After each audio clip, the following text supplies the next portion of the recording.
Knowing what I know now about what his future holds, what his life will be like, the struggles he has already had, the alienation and sadness, would I have allowed him to be taken from me and laid out on the cold rocks for the eagles to pluck out his eyes and feed his flesh to their young? Would I have kissed him goodbye for the sake of society? Knowing what I know about child sexual abuse, about criminal pedophilia, about the unlikelihood of my son's brain ever being different, I have to think of things honestly. Knowing what I know now, I might have said yes. Are some people better off dead? That was today's guest, Denise Massar, reading from Mothers of Sparta by Dawn Davies. Hi, book nerds. Welcome to Best Book Ever, the podcast where we talk about your favorite books. I'm your host, Julie Strauss, and my guest today is Denise Massar. Denise is a mom of 3 and a memoir junkie. Both adoptee and adoptive mom, she is the author of Matched, her memoir about the competitive cage match that is modern domestic adoption, and her stumbling search for the family she was meant to find. Today, Denise is here to tell me why Mothers of Sparta is the best book ever. For more information on how to support this podcast, check out my Patreon. For about the cost of a latte, you can have access to exclusive interview clips that are only available to my patrons, advance access to the books we discuss, and more. Go to patreon.com, that's patreon.com/bestbookever, to learn more about how you can help me keep the candles burning over here in my reading cave. Now, back to the show. Hi, Denise. Hi, Julie. How are you today? I'm good. How are you? Excellent. Denise, I want to thank you so much for being the first ever guest on the Best Book Ever podcast. You are my favorite person on the planet to talk books with, so it makes perfect sense that we're doing this together. Yay! Thank you. I'm so excited. This is going to be very good because I'm so excited to talk to you about this book. But why don't you tell us first, what is your reading life like? Like, how often do you read and how much and where and what's reading all about for you? My reading life is, I have 3 kids, so I read something every day for sure.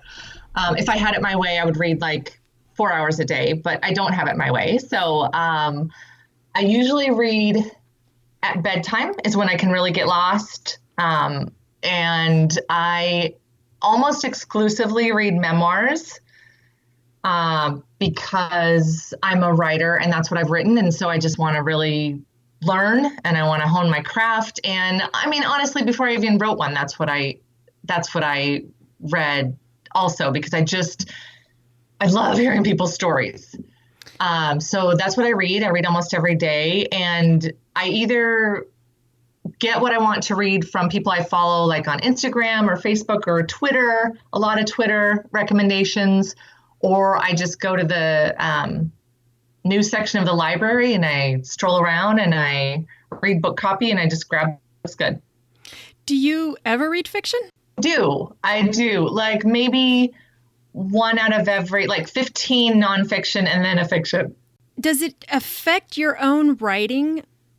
Since you write memoir and then you read a memoir, does it change what you reveal about yourself or about your story?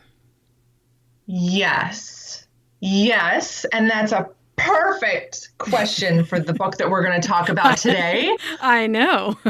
Because this book that we're going to talk about, I thought I was an honest writer and I would like really pat myself on the back for how honest I was and people would tell me how honest I was.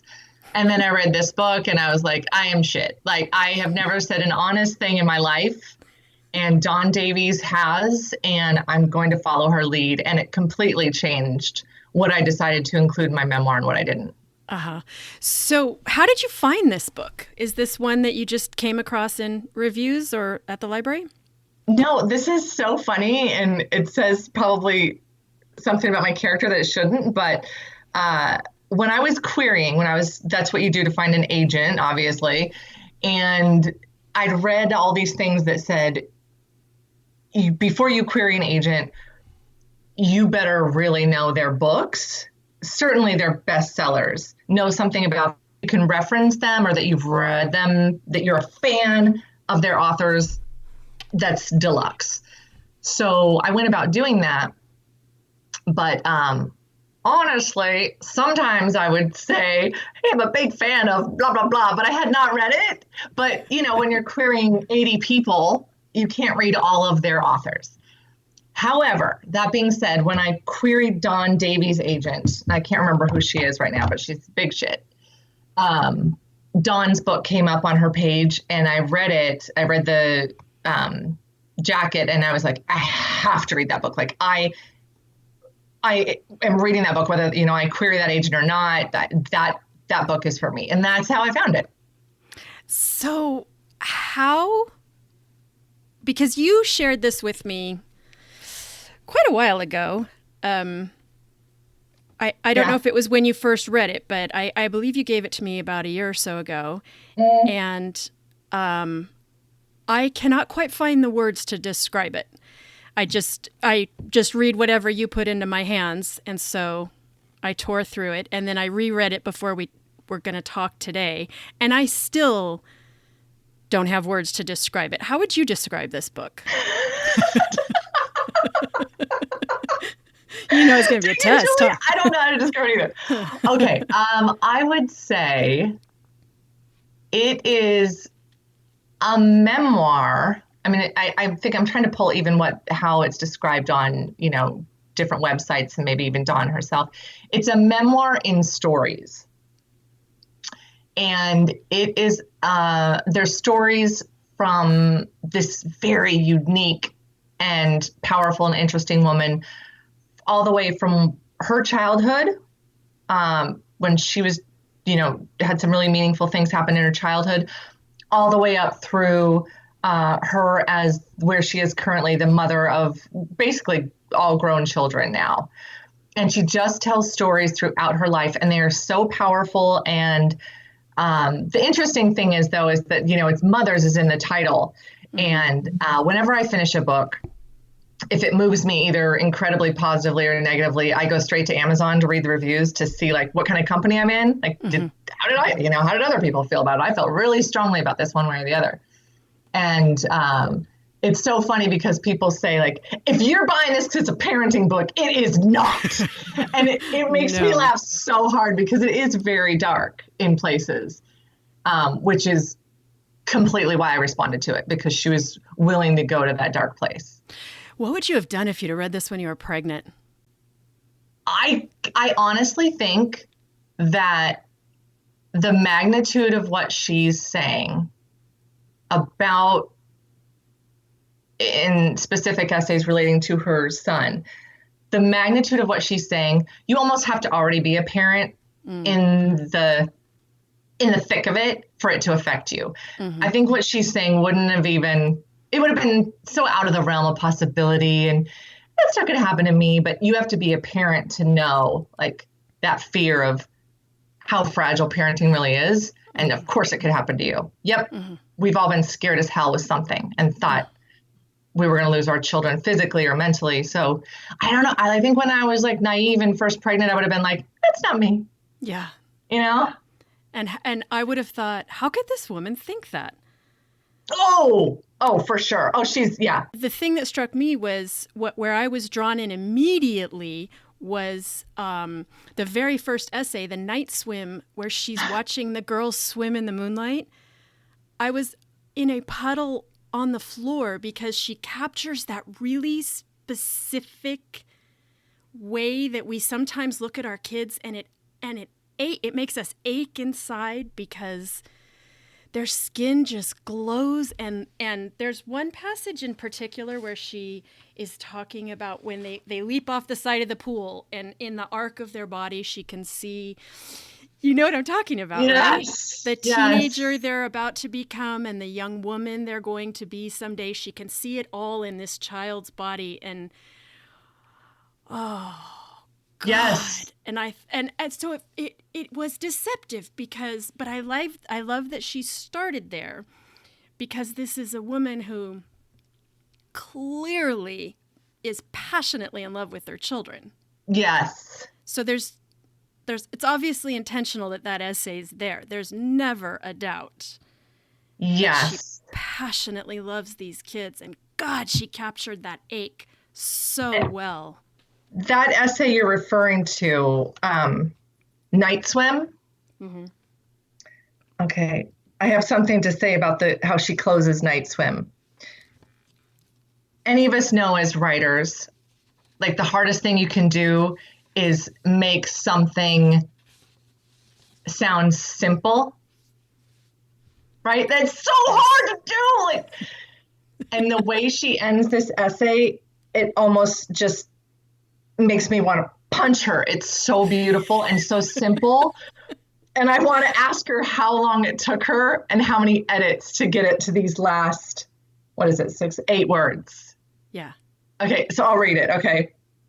It says, she's talking about letting her children, her daughters are, teenagers now, and she sees them leaving her soon. And she says, let it go, it's gone. God. I was hesitant to read it because I don't think I've ever gotten through it without crying, but that is so beautiful and simple, and I am absolutely positive she agonized over those 8 words. And because every time you are looking at your kids' bodies and thinking about them as I'm seeing them as kids, but also as grown-ups, even as you're looking, it's already gone. They're already grown past that moment. It's a beautiful line. Yes. It's just perfect. Yes. Yeah. So now we're already weepy. And Not a surprise. No kidding. And I believe the first thing, but the one that really also drew me to it was the essay Men I Would Have Slept With. Yes. Which is, I think, hysterical. And I guess we should say, as I understand from her biography, she is a happily married woman. She wrote this very funny essay about men she would have liked to have slept with or would sleep with if she had the chance. And it kind of runs the gamut from the French exchange student in high school and Doc Holliday, James LeBron, and then my favorite line. Yes, that's right. And then my favorite line was Tommy Lee Jones, because he doesn't bargain.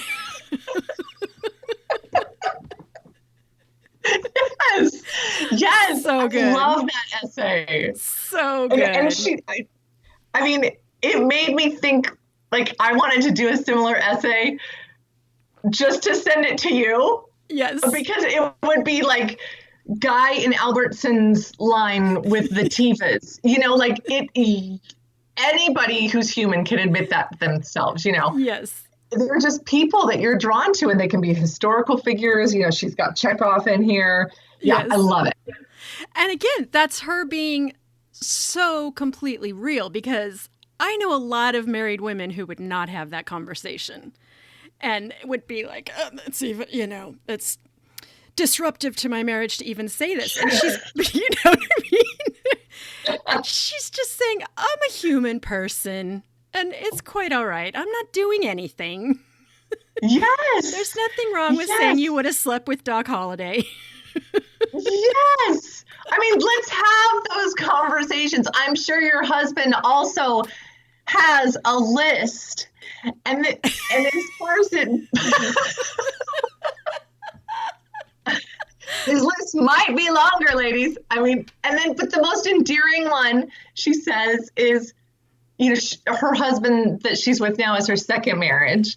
And so one of the people that she would have loved to sleep with is her current husband, younger version of himself. Yes. That was so sweet, Yes, that one was adorable. I like that one a lot too. It's like when I like to look at my pictures of my husband in high school and go, I would have dated you. You were adorable. Yes, yes. That Camaro was so hot, honey.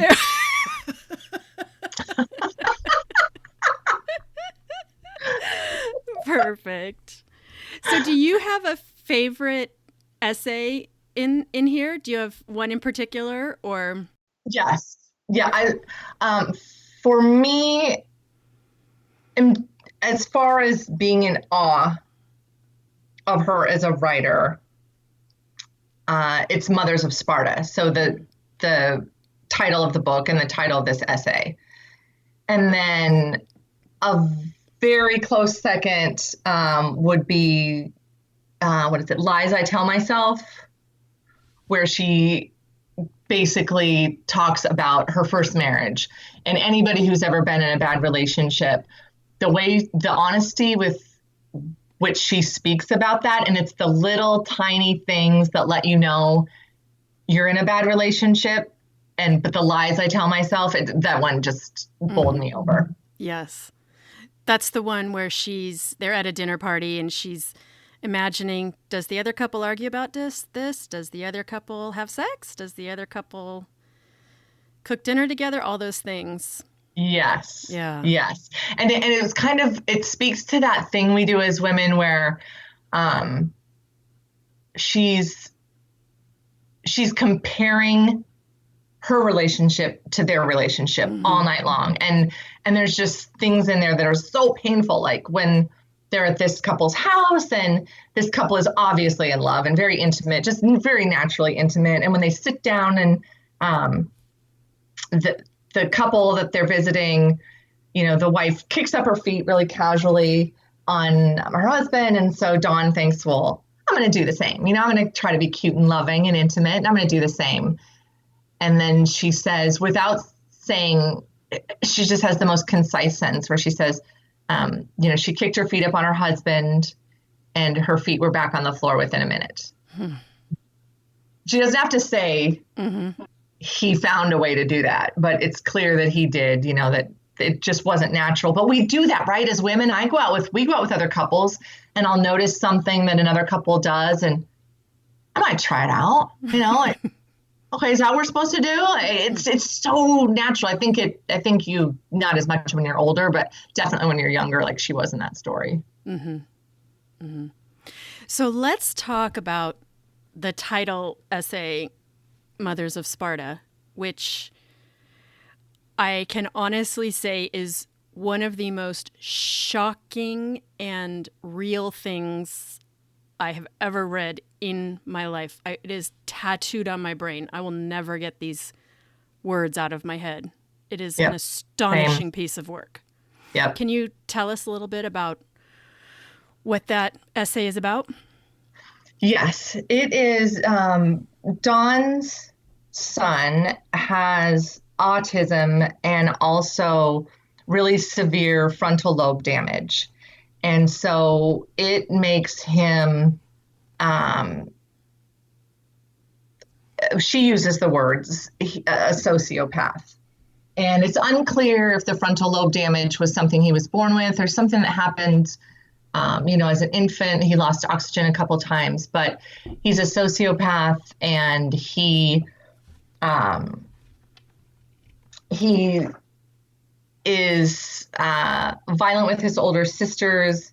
He kills animals with his bare hands. He's, as a 16-year-old, he's attracted to children sexually. He attempts to groom children. He watches porn, child pornography, and these are all things that he can't control. And as a mother, she sees makes him, despicable to the world. But this is her son. And so in this essay, what she does is she compares the mothering of her son to the mothers of Sparta in ancient Greece, who their entire job was to just raise these sons who had to be warriors and they had to be stronger than anything and only the strong survive. And she says, maybe it's true or not, but historically we believe it's true that in Sparta, the council would come when the babies were like brand new. And if they weren't like strong boys, cleft palate, turned feet, they didn't respond with cries when they were born, they would be thrown in a pit because they couldn't grow up to be Spartan warriors, so they were of no good. So she just juxtaposes throughout this essay these mothers of Sparta, where their one job was to raise warriors, and her journey raising this son who society will not ever accept, but she's his mom. The most honest memoir I've ever read in my life. And it's breathtaking. And this was just a quote I literally saw like last week, but I was like, yes, that is why I fell in love with Dawn Davies, and Mothers of Sparta. There was this quote on Instagram, like probably I follow, a memoir hashtag, and it said, for memoirists, what truth do you want to say? And what will it cost you? Yes. And I thought, that's it. Because when you read a memoir and it didn't cost the author anything, there's really not much to get invested in. Right. I read one recently. I don't even remember the author's name, and I wouldn't say it anyway, but it was like, oh my gosh, we were expats for a year. It's so crazy, right? And like school volunteering, what's up with that? And I was just like, yeah, this is small talk. This entire memoir is the equivalent of small talk. And then it just really like threw into relief, like, oh, that is why I love Dawn Davies. Like, she risks it all. She risks everything. She risks her reputation as a mother, people condemning her for the rest of her life, judging her son's privacy, although she says in the acknowledgments he agreed for her to talk about him in this way. Mm-hmm. But I know she wrestled with that for sure. She had to have. Mm-hmm. And she even says, again, in one of her really, really short, really concise, perfect lines when she's talking about what he might do. If we leave him in the home in the house, he might do this, he might do that.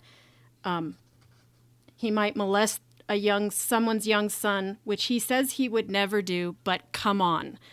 When I read that, but come on, I actually had to close the book because that's not something moms say very often. Like that it's probably inevitable.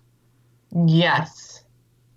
It's terrifying and God damn, to write that down about your kid and just to be brave enough to just say it out loud. Yes. That this is who he is. And again, to be clear, she's very clear with how fiercely she loves this child. It's never a question, but she sees clearly. Yes. There's, oh my gosh, there's just riffing on exactly what you just said. Okay, can I read a passage? Please do. Okay, just about bravery and about knowing your child, and she does not look away from what he is. Okay. When my son was 15, we discovered a history of child pornography he had looked up on the internet. A few years before, we had come to the absurd place of being able to laugh about the experiences we had gone through with this child. We would say things like, well, he's broken into someone's house, but at least he didn't start any fires. When he grew attracted to fire, we would say, at least he's not killing animals. When we discovered that he had killed animals, we joked a horrific joke. We said, at least he's not into kiddie porn. Somewhere during the discovery of the child pornography, something inside us died. We found we were unable to be shocked by anything. That she can write that about her son, and this is what they know of him, and something inside them died. There's no more humor to be found, right? Mm-hmm. But I think everything inside of her probably wanted to protect her son and not write that. First, not ever accept it. And then once she accepted it, not write it. And then she found the bravery to write it. And thank God she did, because it's the most beautiful, honest, not beautiful in an honesty way I've ever read. So I'm I'm like gobsmacked by her ability to do this. Where were you in writing your memoir when you came across Mothers of Sparta? I was done with it. I was done with it. However, I had pulled a part out of my memoir about my own drug use because it's a lot to reveal and it's a lot to be judged about. And so I just pulled it. I made my justifications on why I did that, and I just pulled it. And then after I read Dawn's book, I put it back in because I always knew it needed to be there. It serves a very specific part in this story, but I just didn't have the balls to do it. And then, so that it was done. I had a completed manuscript, quote unquote, but it forced me to put something back in there that would cost me something because it took my breath away. So I've never written memoir. So is it scarier or is it freeing to rip open your heart like that? It is terrifying. And I think I can't even speak to that fully because I don't think I'll feel the full terrifying fetal position of it until just before it publishes. Because right now, it's still not out there. It's still, it's just had just a few friendly readers and my agent, and obviously she loves it, but it won't be until, my neighbor down the street reads it, and it's my life cracked open. I'll be full of anxiety, absolutely full of anxiety. But I think this is a Mary Karr quote, but I don't know. And I'm going to botch it so bad, but it's basically whatever you're scared to write towards that with all your heart. Like that, whatever you're scared to write, that's what you need to be writing about. And so I believe that. I totally believe that. Yeah. Well, especially for memoir, right? Although I guess we can tell fiction writers the same thing. That's what you're going to tell me right now, aren't you? Yes. Because you know what I'm avoiding. Yes. Yes. It's not just for memoir. Yeah. It's that little thing inside you that's like, oh, I don't really need that. You probably need it. Yeah. So tell me, what are you reading right now? Are you reading a book right now? Oh gosh, I am. Okay, I am. I'm reading Chanel Miller's Know My Name, the Brock Turner. Yeah, and she is, I had put off reading that thinking that it might be, I don't know, just darker than I wanted to read. Maybe just heavier than I wanted to read at the beginning of Corona. But then I saw Glennon Doyle, one of her posts said that she was just enraptured with this book. And so I purchased it and it came during the middle of Corona. And the beautiful thing about Chanel Miller's writing is she is not Brock Turner's victim who wrote a book. She is a writer who is a victim of sexual assault. She's a writer first. She's a victim of sexual assault in whatever order she cares to put that in her life. But, she's a good writer. She's gorgeous, beautiful, smart, funny, warm. And to anybody out there, I would tell you, go buy Dawn Davies and go buy Chanel Miller immediately. I love them both.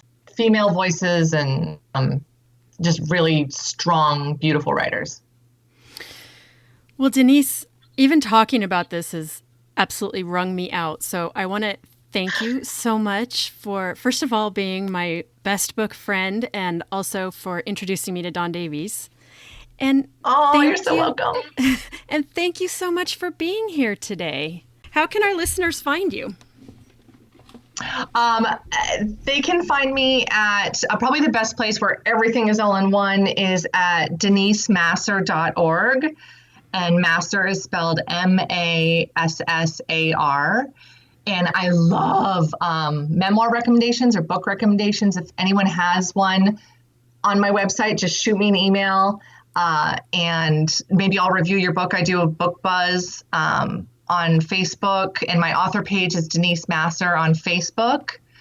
I'm Denise Massar on Twitter. So any of those places, but probably my website is the best one, the first one I spoke about.